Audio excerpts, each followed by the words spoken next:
Bismillahirrahmanirrahim. Assalamualaikum warahmatullahi wabarakatuh. Selamat datang ke Borak Kopi O, Kopi Pekat Borak Padat. Saya Fendi Zulkifli dan hari ini kita akan membincangkan satu tajuk yang cukup menarik, iaitu Kembara Korban Gini.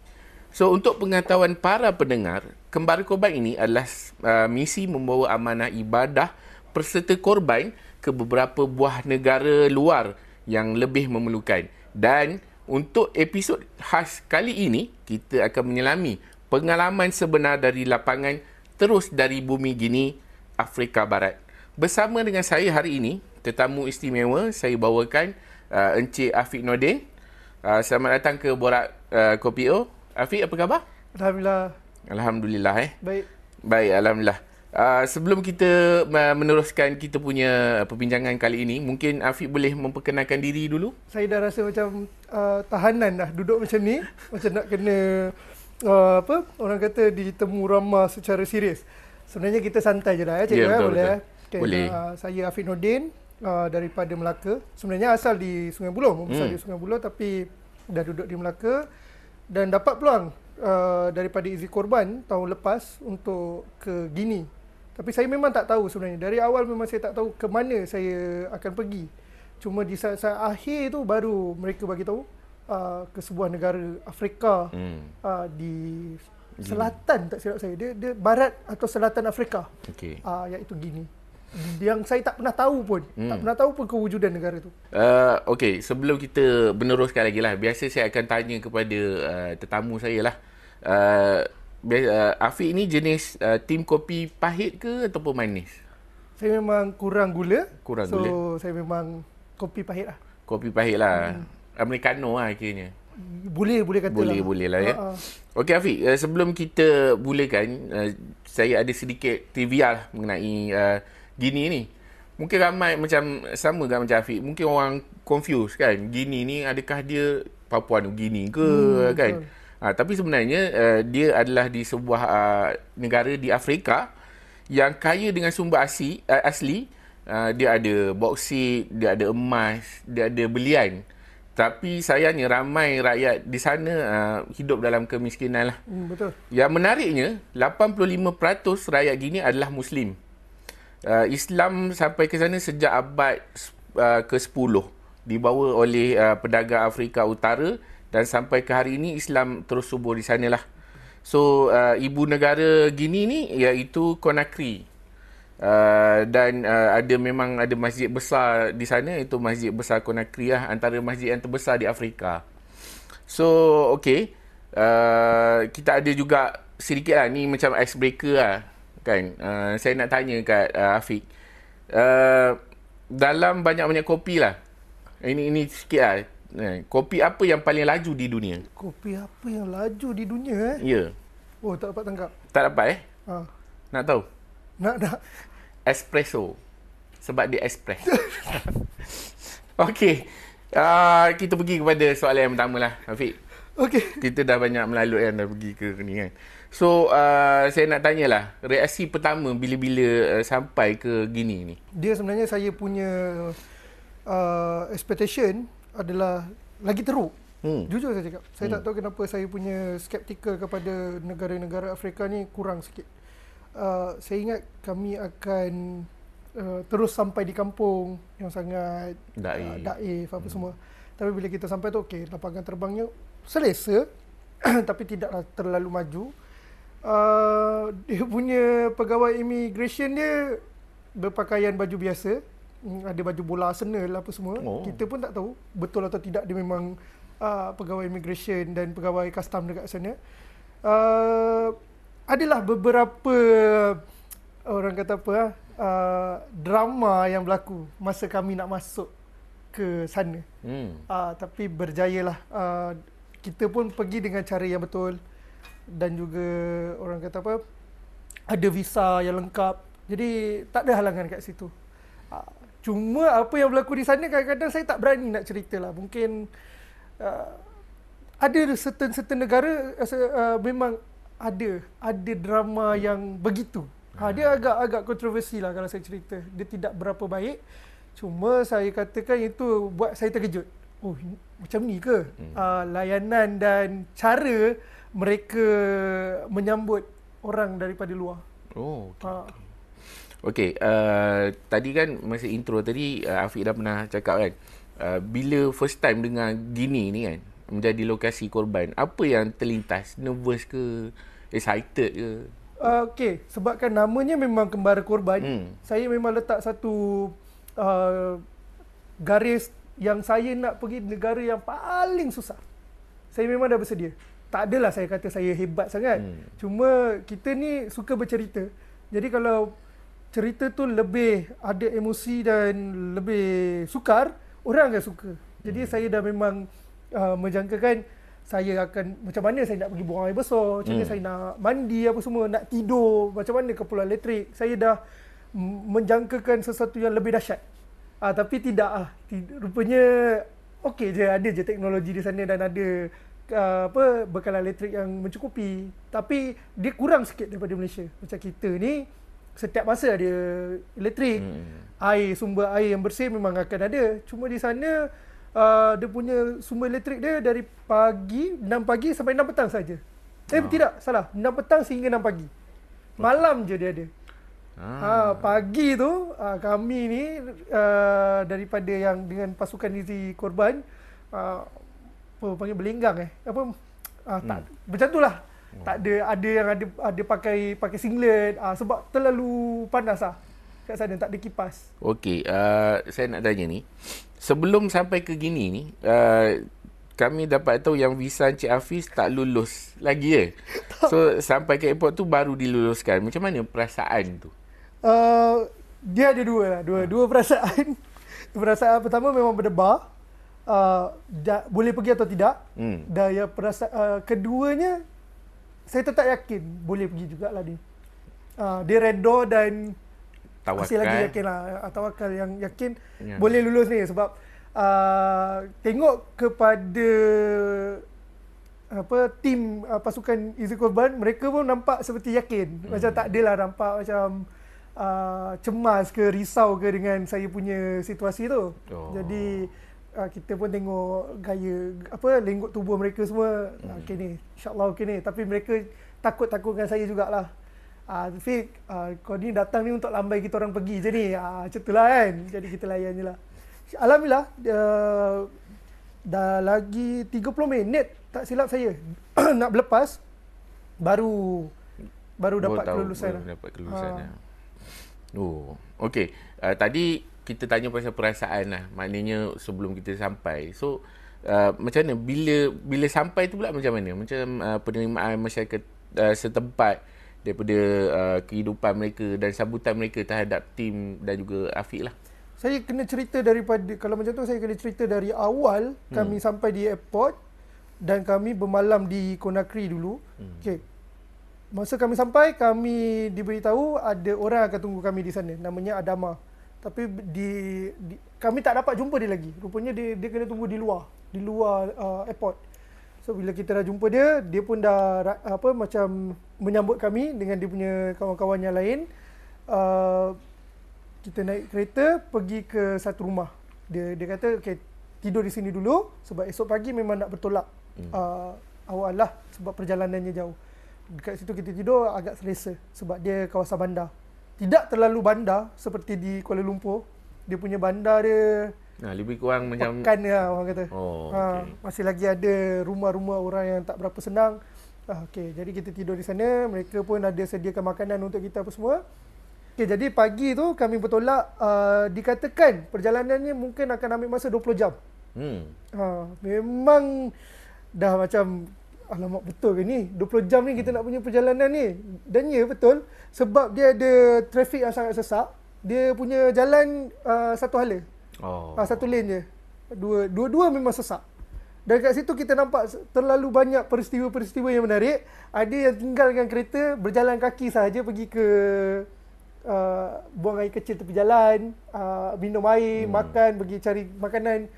Kat situ saya tengok, ini dah luar biasa. Kita kat Malaysia takkan terlintas lah nak berhenti kereta jalan begitu saja kan. Jadi kat sana dia macam tu.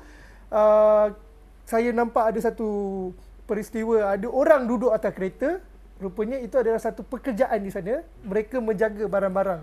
Dia tak simpan barang dalam bonet. Sebab dalam bonet pun dah ada barang lain.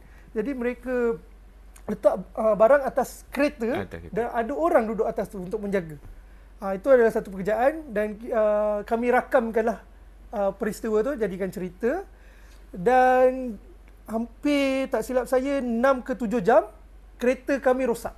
Di satu pekan daerah nama dia King Dia. Kat situ menarik juga sebab dia tak ada bengkel tuan-tuan. Bengkel dia hanyalah tepi jalan Tanah Merah, ada orang tengah baiki kereta secara terbuka. Kami duduk sebab hari tu hari Jumaat. Kami dah risau. Kita ni nak solat Jumaat. Saya nak merasai. Selalu saya kalau dapat peluang ke luar negara, saya memang nak rasa macam mana pengalaman solat Jumaat di negara tu. Jadi banyak kali saya bagi tahu kat pasukan Izzi Korban, imam dan juga EG, dia kata kalau boleh kita kena cari juga masjid untuk kita solat.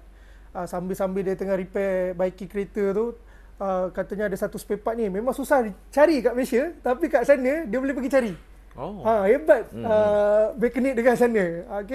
Dan tim Adama dia bawa kami ke sebuah masjid yang sangat kecil dan daif. Jujur saya kat dia daif, dia tak ada sumber air, tak ada elektrik. Ambil uduk pun pakai perigi, tandas memang tak ada air. Kat situ kita jumpa orang kampung dekat sana dan bukan tujuan kita untuk jumpa mereka, tapi kami ditakdirkan berjumpa dengan mereka. Kita diberikan ditunjukkan Al-Quran lama, naskah Al-Quran yang lama, buku-buku kitab yang lama yang mereka gunakan sampai sekarang untuk pembelajaran agama di sana. Lepas tu kereta dah siap, kita teruskan perjalanan sampailah tak silap saya pukul 10 malam baru kita sampai di satu lagi daerah yang namanya Kankan. Masih lagi belum sampai di kampung sembelihan. Malam tu kami bermalam di sana dahulu. Esok pagi kami teruskan lagi perjalanan dalam 3 jam ke laluan jalan dia Tanah Merah sampai ke Mesamana. Baru 3 jam. Memang yang itu saya rasa fisabilillah. Bukan fisabilillah. Dekat situ kita dah tawakal pada Allah. Sebab dah tak ada apa. Stesen minyak dah tak ada, hospital tak ada, balai polis tak ada, sebab dia jalan dia hanya hutan, jalan Tanah Merah. 3 jam perjalanan. So saya recap balik lah. Total maknanya perjalanan tu daripada airport tu dalam 20 jam. Tambah pula sangkut 6 jam, 3 jam macam tu. Lepas tu tambah lagi 3 jam. Keseluruhan sekali lebih kurang dalam 20 lah. Keseluruhan sekali 20 jam. Betul. So, ni saya nak tanyalah. Saya dapat tahu yang orang kat sana dia tak makan beras. So, apa beza beras Malaysia dengan beras di sana? Dia tak ada beras sebab memang tak ada sawah padi. Dia punya geografi tanah mereka tidak sama seperti kita. Tapi uniknya Gini ni, cuaca dan ekosistem dia lebih kurang kita. Di Malaysia dia punya angin, panas dia tak terlalu terik. Selalu kita ingat Afrika ni panas terik, sangat panas. Tidak, dia sama macam Malaysia. Berbeza dengan negara atas sikit daripada mereka adalah Senegal, yang tu padang pasir. Jadi dekat Gini ni dia tak makan nasi lah, kita cakap beras kan. Dia tak gunakan beras, tapi dia ada gandum yang namanya adalah fonio. Dia seakan-akan nasi tapi dia macam bubu. Dan dia biji-biji. Dan saya sebenarnya tak nak samakan dia dengan nasi sebenarnya. Saya lebih nak samakan dia dengan Bali. Sebab bila makan tu, Bali kalau kita makan dia macam ada rasa keras-keras macam tu kan. Yang tu lah macam fonio. Dan dia pun berkanji. Jadi lauk di sana pula pun lauk di sana pun berkanji. Campur tu orang sana okey, saya rasa dia boleh makan. Untuk kami ni dia ambil masa sikit lah. Kali pertama kami makan tu untuk alas perut. Kali kedua, kali ketiga saya rasa dah redha lah. Benda dah lapar kan. Kita makan je lah. So apa pengalaman paling rare kat sana? Banyak, sangat banyak. Pengalaman paling rare saya rasa saya takkan dapat dekat sini terlalu banyak. Macam contoh tadi orang atas kereta. Kita takkan boleh tengok di Malaysia orang duduk atas kereta.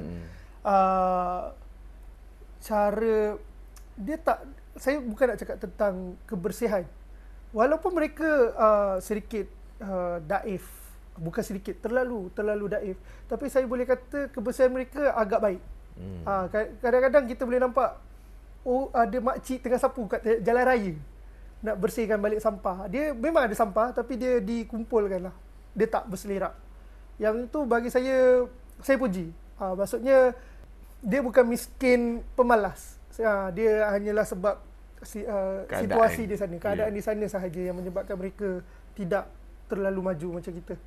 Dan ada banyak lagi rare dia. Ni menarik. Masa kami dekat apa panggil tu, Conakry tu, kami bermalam duduk di homestay tu, kami tengok ada budak-budak dia main bola dari pagi, habis je tutup je elektrik dari 6 pagi sampai ke petang dia boleh main. Time tu hari penat. Jumaat kan? Sekolah Yang tu masa kami nak balik dah lah. Okay. Yang tu antara satu benda yang rare. Dekat Mesa Mana, saya tengok pula budak mengembala kambing. Tu bagi saya macam, saya teringat kisah-kisah Rasulullah. Zaman Nabi kita dulu, Nabi pun mengembala kambing. Cuma saya terlupa di usia bila dia mula mengembala. Cuma saya ternampak, ini, macam ni rupanya bila budak mengembala kambing. Nampak sedikit matang di situ. Sambil dia bawa adik dia. Dia pun kecil lagi. Bawah 6 tahun. Tapi dia bawa adik dia sama-sama mengembala kambing. Tarian-tarian mereka sangat rare lah. Yang itu saya tak pernah jangka ada tarian di sana. Dan layanan mereka itu sangat rare. Layanan mereka, saya rasa mereka memang menyambut kita dengan cara yang paling saya takkan dapat di Malaysia. Saya tak tahu lah. Saya banyak ke Kemboja juga, ke beberapa lagi negara, tapi cara mereka meraihkan kita tu seakan-akan kita ni macam membawa sesuatu benda yang terlalu besar untuk mereka. Yang tu adalah yang paling rare. Terpaling rare. Saya menarik isu yang pasal kanak-kanak tu. Saya terfikir dan nak tanya jugalah berkenaan dengan sistem pendidikan di sana. Macam adakah dia orang ni mengembala kambing ke ataupun ada sekolah ke macam mana? Okay, ni saya ada juga saya tanya kepada Adama sebab dia memang orang Gini. Dimaklumkan kat sana dia tak ada sistem pendidikan percuma. Semua pendidikan mereka berbayar. Jadi kalau nak pergi sekolah kena bayar. Dan sistem pendidikan yang lengkap hanyalah di kawasan-kawasan bandar lah. Yang kawasan kampung 20 jam perjalanan, campur lagi 3 jam punya jalan tanah merah. Tak ada cikgu. Ada bangunan, ada sekolah yang dibina atas ihsan orang luar. Macam kita ada bagi sumbangan kan, orang-orang Malaysia suka bagi sumbangan. Yang itulah dibinanya sekolah tetapi tak ada cikgu sebab kerajaan di sana tidak membekalkan guru pendidik. Kalau nak guru pun orang kampung tu yang kena bayar. Jadi mereka pergi sekolah sebenarnya. Mereka pergi sekolah hanya di padang. Untuk main bola dari pagi sampai petang. Itu daripada segi pendidikan formal. Kalau daripada segi pendidikan Islamik pula macam mana? Pendidikan Islamik dia ada di masjid. Saya nampak dia ada madrasah. Mereka ada banyak juga madrasah-madrasah kecil. Dia bukan masjid, dia madrasah yang fisabilillah. Guru-guru mereka mengajar secara percuma. Baik. So, kita nak masuk ke ni lah, waktu hari raya tu. So, bila Afiq sampai kat sana, ada tak nampak perbezaan cara solat sunat Aidiladha di sana dengan di Malaysia? Saya pakai baju Melayu pagi raya tu. Kita nak tunjuklah kononnya kita ni membawa terpaling Melayu. Kita membawa identiti Malaysia, Malaysia di sana. Saya pakai baju Melayu, saya dah bersedia sebab saya ingat kita akan solat di masjid. Lepas tu Adama ajak berjalan. Saya cakap, kenapa jauh pula ni masjid ni, nak kena jalan jauh. Rupanya Adama kata di sana mereka tak solat sunat Aidiladha di masjid. Mereka solat di tanah yang lapang. Saya rujuk pada imam. Imam kata zaman Nabi dahulu pun pernah dibuat solat di ruang yang terbuka. Cuma saya tak pernah melalui benda ni di Malaysia. Jadi terkejutlah kita. Ramai sekalian umat orang katalah saya nak menggambarkan sekalian umat penuh dekat sana masa tu, dekat tanah lapang tu, dan kita diberikan orang kata apa, saf yang pertama. Dan kita dapat tengoklah takbir raya yang agak berbeza di Malaysia. Takbirnya saya nak ulang balik pun saya tak pandai. Dan khutbahnya mereka dalam bahasa, bukan bahasa Perancis, sebab kita tahu Afrika banyaknya menggunakan bahasa ibunda mereka adalah bahasa Perancis, tapi mereka juga ada bahasa suku, susu dan sebagainya, dan mereka menggunakan bahasa kampung mereka lah, bahasa etnik mereka masa tu. Jadi memang kita tak faham langsung lah apa yang diperkatakan, cuma kita meraihkan lah masa tu. Dan agak menarik, ada orang pegang payung untuk khatib, sebab masa tu matahari dah mula naik. Dan bila kita dah habis solat, ramai orang datang pada kita, bersalam dan duduk sebelah kita nak bergambar. Macam saya, orang nak bergambar ni, saya seronok lah. Kita pun bersedia lah nak bergambar dengan dia. Jadi kita tunggu, mana kamera dia ni? Kita lupa. Dia orang kampung, dia tak ada kamera, dia tak ada telefon. Dia tengah menunggu kita tangkap gambar mereka. Jadi masa tu macam duk tanyalah juga, Iji, mana kamera diorang ni? Tak ada pun. Kenapa kita dah siap posing ni tapi diorang tak ada ni? Rupanya dia tunjuk balik, dia tunjuk isyarat pada Iji untuk minta tangkap gambar, sebab masa tu Iji pegang kamera. So tersentuh juga lah saya kat situ, sebab di mana mereka nak simpan memori tu, kenangan yang kita ada di situ. Maksudnya semua hanya kenangan dalam minda mereka sahaja.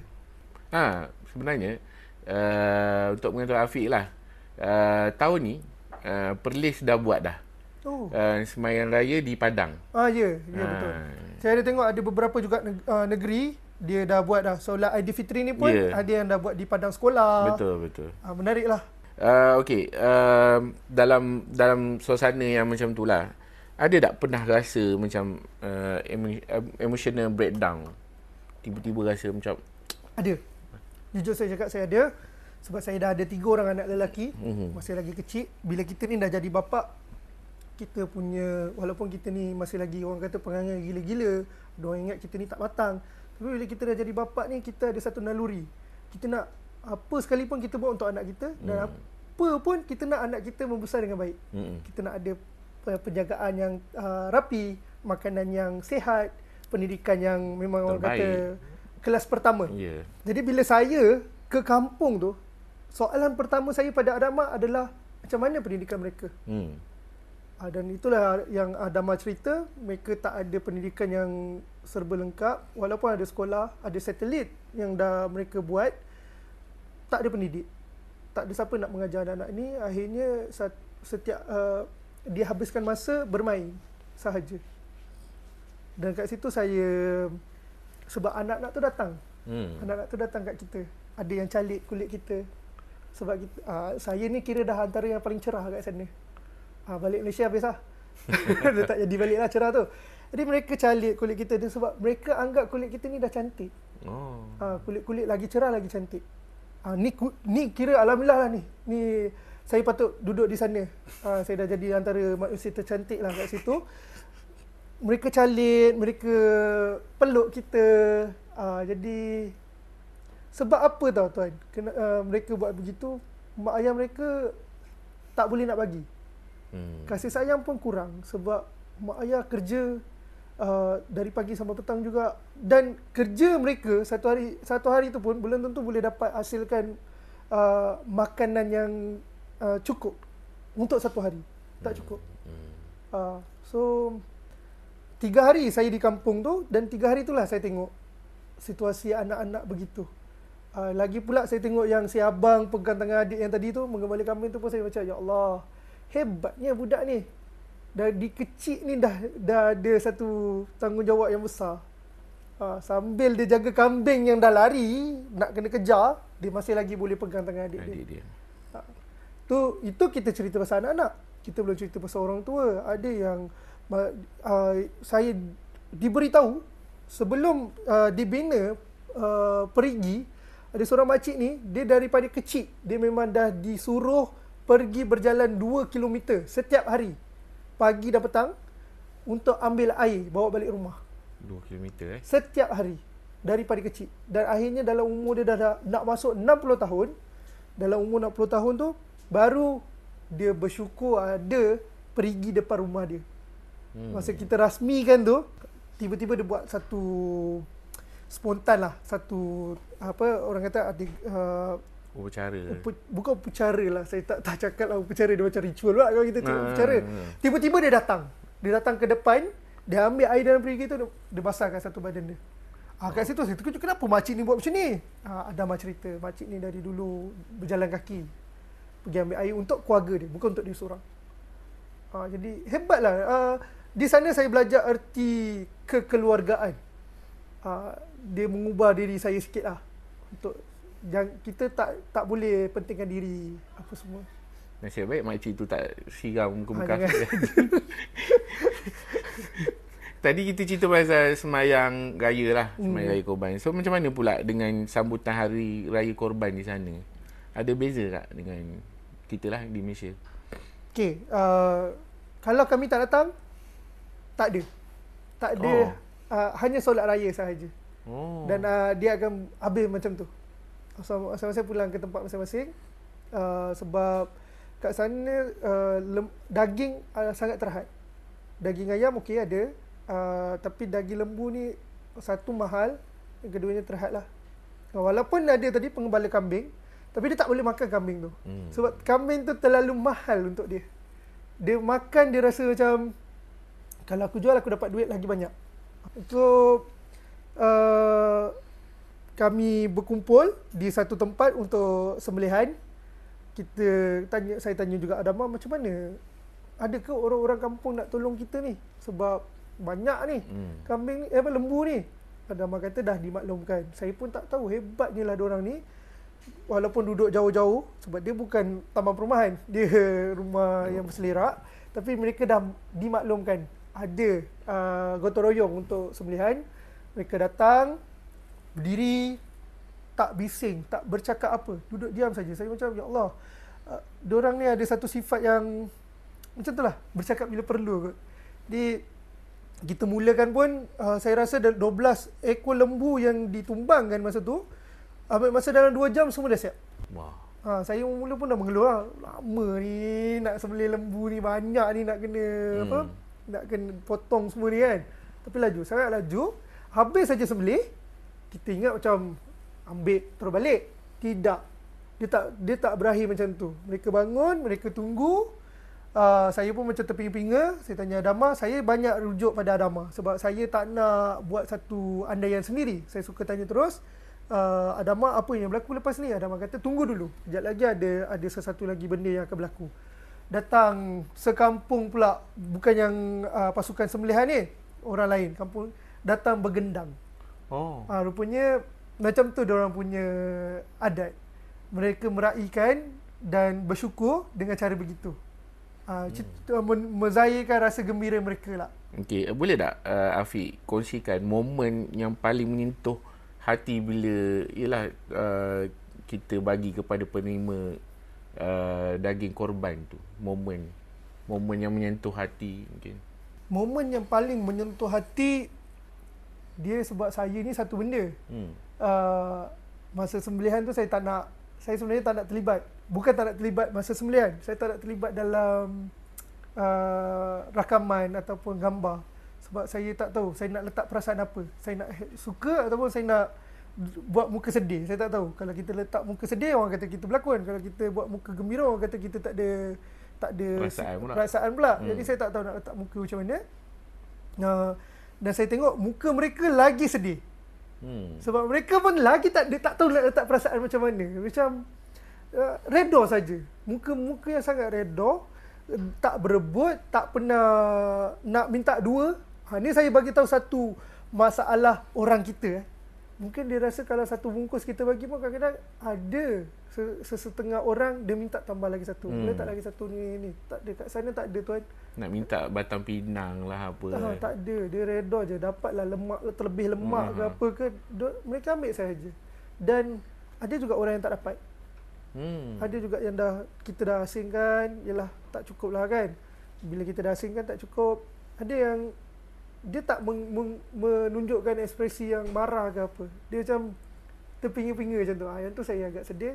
Tapi Adama dia ada backup plan. Dia sembelih kambing, dia raikan juga. Oh, okey. Tadi Afiq sebut ada sambutan gendang kan. Dengar cerita ada sejenis tarian iaitu Don Domba. Kalau Don Domba. Boleh tak cerita sikit macam mana, ataupun boleh try nyanyi ke, ataupun irama dia macam mana? Dia bukan penyanyi sebenarnya. Dia bersyair. Tapi bahasa mereka lah. Saya pun tak faham. Saya tengok je lah muka dia. Saya tatap je lah muka dia sebagai menghormati. Dia menzahirkan rasa syukur, terima kasih, tapi dalam bentuk puitis. Tapi adalah bergendang apa semua.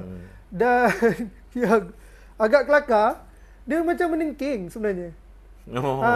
Dia menjerit lah. Dia bukan menjerit, dia menengking. Dia kuat. Tapi bila saya tanya Adama, dia marah kita ke apa ni? Tak, dia kata tak. Dia memang, ini cara mereka. Itu satu. Itu Dundumba yang bersyair. Ada yang Dundumba memang menari sahaja terus. Dari awal sampai habis. Sangat lama. Dan dia menggunakan elemen satu badan.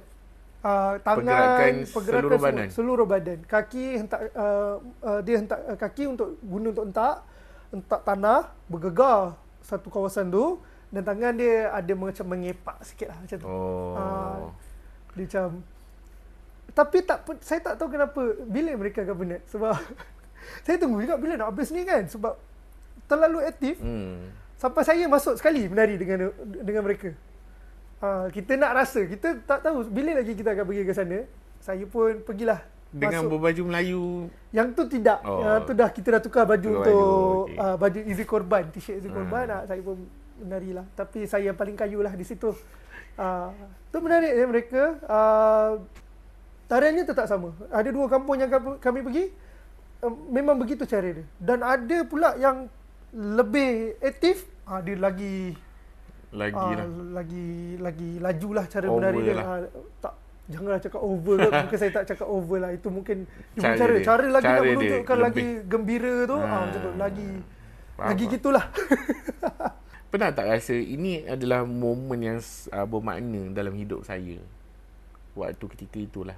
Ya, 10 hari di sana adalah detik yang terindah dalam hidup saya. Yang pertama, ada ketikanya, ada saat yang kita pun tak pandai bercakap bahasa Perancis dan mereka tidak fasih bertutur dalam bahasa Inggeris. Dan ada pula yang memang hanya bertutur dalam bahasa suku mereka. Jadi kita nak borak dengan mereka. Kita nak ajak mereka makan. Kita pun tak tahu bahasa isyarat. Mereka pun memang pun samalah, takkan tahulah bahasa isyarat. Jadi kita gunakan bahasa yang gaya sahaja, gaya badan sahaja kita panggil. Tapi ada bunyi macam tak mahu kata, bunyi macam orang bisu. Dia bunyi tu intonasikan. Tu macam panggil makan. Orang tu tak nak. Kita dia bunyi tu. Jadi kami hanya bertutur macam tu sahaja dalam seminggu macam tu bila jumpa dengan orang. Dan ada juga bahasa lain yang saya guna adalah bahasa bola. Bahasa bola ni mereka suka pakai baju bola dekat sana. Ada 2 sahaja baju yang mereka selalu pakai. Tak baju Cristiano Ronaldo ataupun baju Messi. Jadi kita borak macam tu. Messi, Ronaldo good, Messi no good. Macam tu. Manchester United, Manchester City. Janji kita boleh borak dan mereka gelak. Itu yang momen-momen yang terindah lah. Saya rasa sebab saya takkan dapat kat sini lah. Selain daripada orang kata apa, kemanusiaan, kebajikan, yang itu adalah kita sebagai manusia sendirilah. Kita merasa macam mana kita nak berhubung dengan orang lain. Dan ada orang kata apa, touch antara mereka. Okey, sepanjang berada di sana lah kan, mesti ada plan. Tapi dalam banyak plan-plan tu, ada tak plan yang tak dirancang tiba-tiba on the spot? Lepas tu tapi menjadi kenangan yang paling manis, ada tak? Kenangan yang tak, sebenarnya tak rancang. Sebenarnya banyak benda tak rancang. Dia sebenarnya letak itinerary je. Okay, hari ni kita buat apa, esok kita buat apa. Tapi tak semuanya perlu dirancang detail. Macam contoh, pagi kami pergi makan dekat sebuah rumah. Dia masak roti, dia buat roti macam roti daging, Yang tu tak dirancang, dan akhirnya kita makan dengan budak-budak. Kita sebab dia ada satu benda kat sana yang saya juga perasan juga. Mereka ni mendahulukan tetamu. Walaupun mereka bagi kami satu talam nasi dan juga daging. Bila kita makan tu, dia terlalu banyak. Saya 3 orang je. Saya, Imam, Iji makan. Tapi sangat banyak. Kita pun macam tak boleh habis ni. Lagi pula kita memang menjaga perut. Kita takut sakit perut. Dan selalu ke tandas. Kita nak cuba elakkan benda tu sebab kita ada banyak kerja yang perlu dibuat. Jadi bila kita makan sikit. Tapi makanan masih banyak lagi. Hari yang pertama di kampung lah. So kita macam ni banyak lagi ni Imam ni. Macam mana nak habiskan ni? Itulah tanyalah Adama macam mana nak habiskan. Kita Adama kami tak boleh habis, terlalu banyak. Tak apa tinggal situ. So kita pun bangun, basuh tangan. Pusing balik kita tengok dia tengah makan dengan kawan-kawan dia, sisa kami tadi. Itu cara mereka. Dia dahulukan tetamu, kemudian mereka dahulukan orang-orang yang lebih dihormati. Macam Adama dan inilah yang datang ke sana. Kemudian makan dengan orang-orang yang lebih berusia. Anak-anak tengah tunggu. Tengah tunggu pula giliran mereka untuk makan benda yang sama dalam talam tu. Menarik. Yang tu pun satu benda yang saya rasa saya takkan dapat lah kat Malaysia. Kita akan mendahulukan budak-budak kalau di Malaysia. Tapi mereka kat sana lain. Dan kita memang makan pun kita bagilah pinggan apa semua. Tapi kat sana tak ada kemudahan yang macam tu. Dan memang akan berlaku. Kita makan kambing. Lepas kita sembelih kambing, kita makan kambing pun, datang kambing yang dah habis dipanaskan tu, mereka tunggu kami ambil, tunggu Adama ambil, budak-budak kemudian. Adalah tinggal sikit-sikit. Jadi masing-masing beringat ada orang dekat belakang. Rupanya kat situ lah. Dan mereka tak makan berkecah. Tu yang sangat bagus lah. Saya belajar lah. Sebab yelah nak bagi orang lain makan, tak adalah tinggalkan sisa yang betul-betul, sisa yang orang kata tak selera untuk dimakan. Menarik tu. Benda ni patutnya diterapkan di sini lah. Betul. Kan? Mula-mula saya seorang yang macam tu juga. Saya tak boleh. Saya rasa saya kalau nak makan ramai-ramai dalam satu talam pun saya akan ni aku punya, ni kau punya, saya nak asing lah.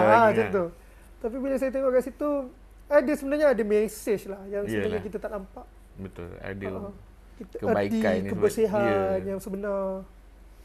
Itu yang menarik, sangat-sangat menarik lah bagi saya. Okey, ini bila kita dah balik ke Malaysia lah, lepas balik daripada Guinea, apa perubahan yang Afiq rasa dalam diri? Okey, saya banyak buat cerita di sana.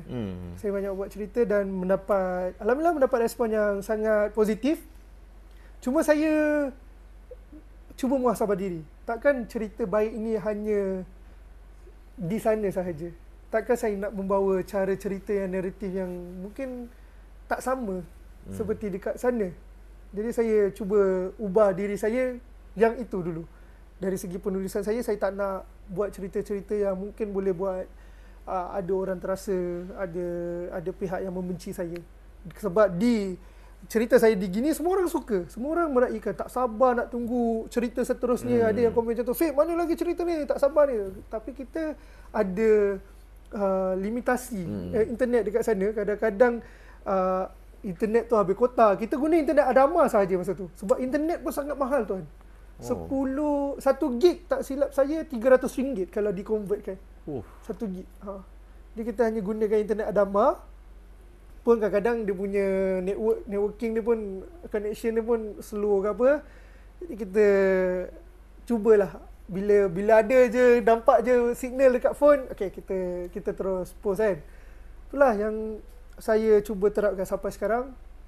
Cerita-cerita yang saya rasa sebenarnya orang dah lapar. Orang bukan lapar, orang dah kurang dapat cerita-cerita baik sebenarnya.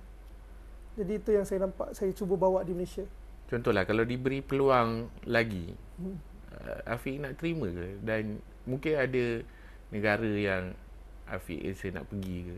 Ada, saya ada bincangkan dengan juga pengurusan. Mereka ada tanya nak pergi tempat mana apa semua kan. Adalah konon-konon dibuat lawak. Katanya negara yang Eropah yang sedikit sejuk apa semua. Tapi saya kata saya tak nak. Saya tak nak ke tempat yang tidak mencabar. Saya cuba mencari kita mencari sesuatu. Sebenarnya hidup ni mencari sesuatu. Jadi kita kalau nak mencari sesuatu, carilah di tempat yang lebih mencabar dan lebih susah. Yang kita tak boleh terfikir di akal kita sama ada kita boleh tempuh atau tidak. Saya rasa kat situ lah. Okey, ini yang terakhir lah. Mungkin Afiq boleh share mesej kepada pendengar lah. Apa-apalah yang berkaitan dengan sepanjang pengalaman di sana. Seronoknya saya menulis dan bercerita kat sana adalah sebab satu benda. Pihak Izzy Korban memang dia kata kat saya, tak perlu cerita pasal Izzy Korban. Cerita pasal kehidupan. Cerita pasal orang di sana. Yang itu memberikan kita satu kebebasan yang kita rasa selesa. Dan mereka pun tak jangka kita boleh cerita sebanyak mungkin, muntahkan sebanyak cerita kat situ. Dan masa saya balik, ada beberapa syarikat tawarkan untuk buat buku, panggil masuk TV, masuk radio. Cuma syarat saya kata pergi berhubung dengan pihak Izzy Korban. Sebab saya dibawa ke sana oleh mereka.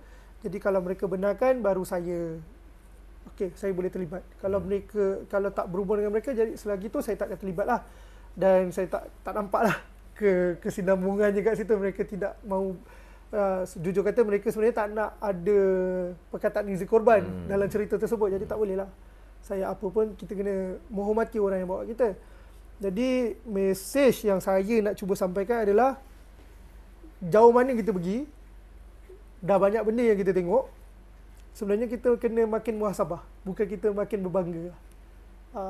Satu benda yang selalunya bila kita diraikan, bila kita dah di orang kata apa, di julang, saya balik dengan orang kata membawa cerita yang hebat, Afiq penulis yang hebat. Tidak, saya rasa saya menulis tu sebab saya jumpa dengan kisah-kisah orang yang hebat, bukan saya yang hebat. Kalau saya tak jumpa mereka, saya duduk di rumah pun tak adalah cerita yang saya boleh bawakan. Dan pengajaran yang saya bawa, yang saya rasa kalau tahun ini kalau saya pergi lagi pun, saya nak didokumentkan dalam bentuk video pula. Yang itu saya rasa kesilapan yang terbesar lah saya buat. Saya hanya tangkap gambar tanpa saya ada video. Jadi bila kita cerita nak tunjuk balik footage tu kan, dia tak nampak sangat lah. Ada satu momen tu tuan, kalau boleh saya cerita ni sebagai penutup. Kalau kereta rosak tepi jalan, mereka tinggalkan terus. Mereka anggap itu total loss. Tinggallah sampailah habis repot kereta tersebut. Sebab tak ada towing dan susah memang nak putar balik. So nampaklah 2-3 kereta, banyak lori terbengkalai, lori dah tinggal rangka. Memang kita kat Malaysia ni takkan diuji seberat itu. Kalau kereta kita rosak sekalipun, ada bantuan yang akan sampai, insurans yang akan bantu. Jadi tahap kesyukuran kita tu kat mana sebenarnya? Yang itu yang bukan saya bawa untuk orang, untuk saya kongsikan kepada orang. Itulah yang balik saya fikir, mana tak syukur saya sekarang. Okey, terima kasih Cik Afiq. Pada sahabat-sahabat, ibadah korban ni dia bukan sekadar satu kewajipan, tapi juga tanda kasih dan keprihatinan terhadap saudara-saudara kita yang kurang bernasib baik. Mungkin bagi kita daging korban itu perkara biasa, tapi bagi mereka ia adalah rezeki yang luar biasa. Jadi apakah perancangan korban anda? Kongsikan pendapat anda di media sosial Borak Kopi O, Kopi Pekat Borak Padat. Terima kasih kepada yang setia mendengar. Yang belum subscribe, cepat-cepat tekan butang subscribe, like dan share podcast ini supaya mungkin lebih ramai lagi yang akan mendapat manfaat. Terima kasih sekali lagi Encik Afiq Nordin. Saya akhiri dengan kata-kata, setiap orang ada jenis kopi kegemarannya. Begitu juga kehidupan. Tak perlu ikut cita rasa orang lain, cukup jadi diri sendiri. Jangan terlalu sibuk memandangkan hidup, nikmatilah cara hidup yang paling sesuai untuk diri kita. Saya Fendi Zulkifli. Assalamualaikum warahmatullahi wabarakatuh. Jumpa lagi dalam episod yang akan datang, insya-Allah. Assalamualaikum warahmatullahi wabarakatuh. Dengarlah hai teman, dengarkan bersama. Aku menulis bukan kerana nama, kerana sifat kasih pada sesama insan yang menyatakan kasih sayangku, kita sama, semuanya sama. Apa yang ada hanyalah kehidupan.